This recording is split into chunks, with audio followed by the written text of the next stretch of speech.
بسم اللہ الرحمن الرحیم۔ اللہ کے نام سے شروع جو بڑا مہربان اور نہایت رحم کرنے والا ہے۔ قارون حضرت موسیٰ علیہ السلام کے چچا یسہر کا بیٹا تھا۔ وہ انتہائی شکیل اور خوبصورت انسان تھا۔ اس کے علاوہ وہ انتہائی با اخلاق مانا جاتا تھا۔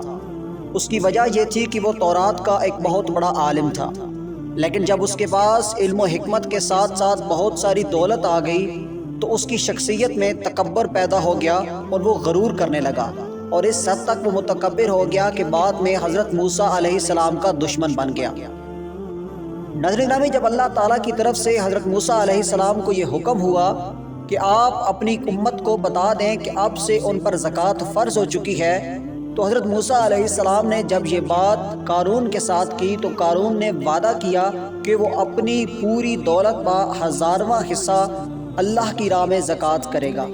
لیکن جب زکوٰۃ دینے کی باری آئی اور اس نے اپنے مال کا حساب لگایا تو بہت ساری اس کی جو رقم ہے وہ زکوٰۃ کی صورت میں نکل رہی تھی۔ یہ سوچ کر وہ پھر حضرت موسیٰ علیہ السلام کا دشمن بھی ہو گیا اور زکوٰۃ کا منکر بھی ہو گیا، اور ساتھ ساتھ عوام کو یہ بات کہنے لگا کہ حضرت موسیٰ علیہ السلام تمہارا مال و دولت لینا چاہتے ہیں زکوٰۃ کے بہانے۔ لیکن حضرت موسیٰ علیہ السلام پھر بھی اس کے بارے میں کوئی بھی ایسی بات نہیں کیا کرتے تھے۔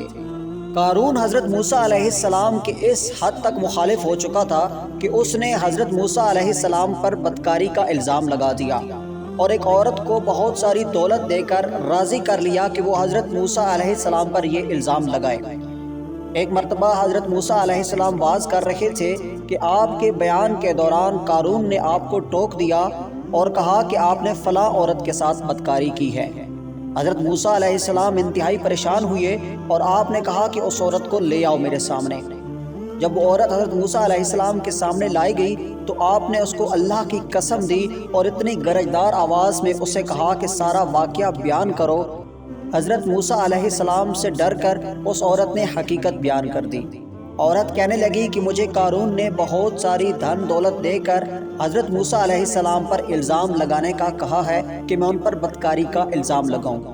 حضرت موسیٰ علیہ السلام یہ بات سن کر اللہ کے حضور سجدے میں گر گئے اور رو کر یہ دعا کی کہ یا اللہ پاک، قارون پر تو اپنا قہر فرما۔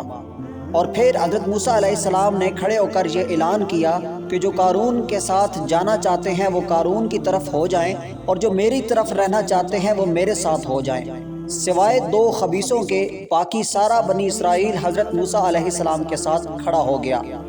اس کے بعد حضرت موسیٰ علیہ السلام نے اللہ سے یہ دعا کی کہ یا اللہ پاک، قارون کو اور اس کے حمایتیوں کو زمین میں دنسا دے۔ اللہ نے حضرت موسیٰ علیہ السلام کی دعا کو فوراً قبول کیا اور قارون اپنے قدموں سمیت زمین میں دھنس گیا۔ اس کے بعد قارون کے ساتھ کھڑے 2 خبیث کہنے لگے کہ قارون کو اس لیے زمین میں دھنسایا جا رہا ہے کہ حضرت موسیٰ علیہ السلام اس کی دولت پر قبضہ کرنا چاہتے ہیں۔ تو جناب موسیٰ علیہ السلام نے پھر دعا کی کہ یا اللہ پاک، قارون کا سارا خزانہ بھی زمین میں دھنسا دے۔ اس کے بعد حضرت موسیٰ علیہ السلام کی دعا پھر قبول ہوئی اور فوراً ہی قارون سمیت اس کا سارا خزانہ زمین میں دھنسا دیا گیا۔